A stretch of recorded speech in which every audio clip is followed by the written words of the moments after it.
I am trying to wrap my brain around this.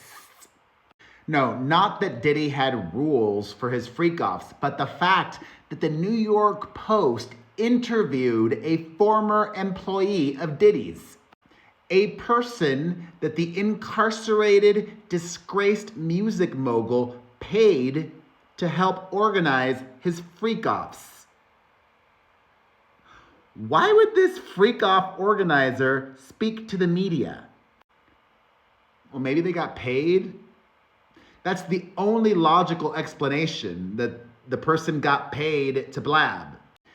Because they are speaking anonymously. But let's go through this.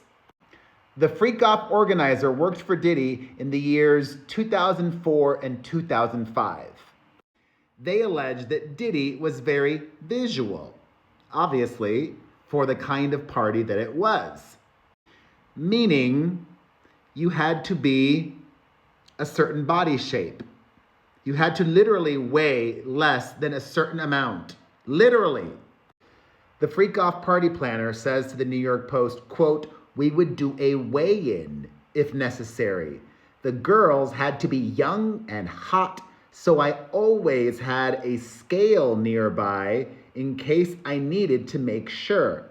The number was 140 pounds. But if a girl was really tall, there was a little bit of discretion involved."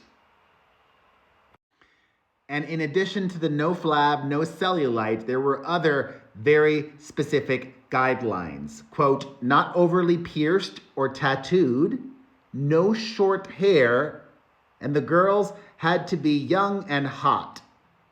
Diddy even had a strict dress code. Quote, "No pants, no jeans, no flat shoes. Every girl had to wear a party dress, preferably very short, just enough to cover her gluteus maximus, but no longer than mid-thigh, cleavage showing, and every single one of them had to be wearing stilettos.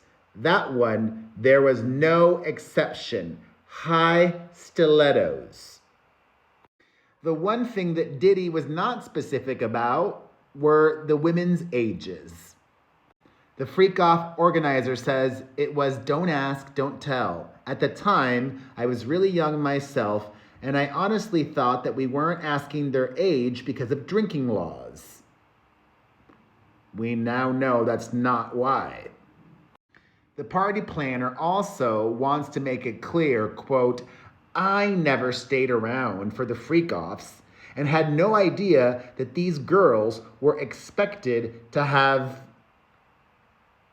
freak-offs with people." Okay, I guess, that maybe makes sense. Diddy's parties were very coveted invites back in the day. So if you wanted to go and you weren't a famous person, these were the rules. If I went to one of Diddy's freak-offs, I would be doing every media interview. I would have written a book already. Would I? Probably, because, no, I don't know. I guess, I don't know. I never went. Do you really think they would have invited me? No. I'm Perez Hilton. Oh, craziness. Thoughts on this all? Let me know in the comments section.